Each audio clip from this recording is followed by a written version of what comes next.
ദേശീയപാതയിലേക്ക് മണ്ണിടിഞ്ഞു. Concrete ചെയ്ത ഭാഗം ഇടിഞ്ഞു താഴുകയായിരുന്നു. വാഹനങ്ങൾ കഷ്ടിച്ചാണ് അപകടത്തിൽ നിന്ന് ഒഴിവായത്. അഭിജിത്ത് മുഴക്കുന്നുണ്ട് കോഴിക്കോട്ട് നിന്ന് വിവരങ്ങൾ നൽകാൻ. അഭിജിത്ത്, എന്താണ് വിശദാംശങ്ങൾ?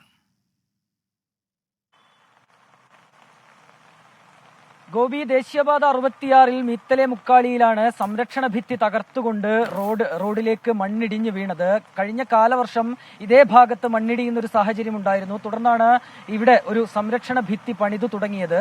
ഈ സംരക്ഷണ ഭിത്തി പണിത ഈ ഭാഗത്ത് ഈ കോൺക്രീറ്റും തകർത്തുകൊണ്ട് മണ്ണിടിഞ്ഞ് റോഡിലേക്ക് പതിക്കുകയായിരുന്നു. അപകടം ഒഴിവായത് വളരെ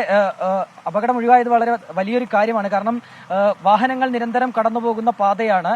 അതിനാൽ തന്നെ തലനാരിഴയ്ക്ക് വാഹനങ്ങൾ അപകടത്തിൽപ്പെടാതെ രക്ഷപ്പെട്ടു എന്ന് തന്നെ പറയാം.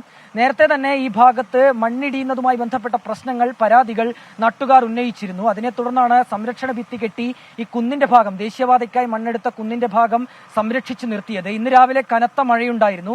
ഈ മഴയിലാണ് ഈ സംരക്ഷണ ഭിത്തി തകരുകയും റോഡിലേക്ക് മണ്ണ് പതിക്കുകയും ചെയ്തത്. ഇതിന് പിന്നാലെ നിലവിൽ ഇവിടെ ഈ ഗതാഗതം താറുമാറായിട്ടുണ്ട്.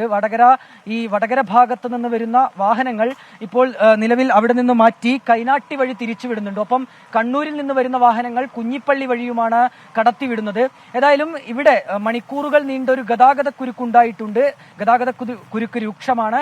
നേരത്തെ തന്നെ പലതവണ ഇവിടെയുള്ള നാട്ടുകാർ ഈ ഒരു പ്രശ്നം ചൂണ്ടിക്കാട്ടിയതാണ്. ഏതായാലും അപകടം ഒഴിവായി എന്നുള്ളതാണ് വലിയൊരു ആശ്വാസമായ കാര്യം. ഗോപി, ശരി. അഭിജിത്ത് മുഴക്കുന്നാണ് വിവരങ്ങൾ നൽകിയത് കോഴിക്കോട് നിന്ന്.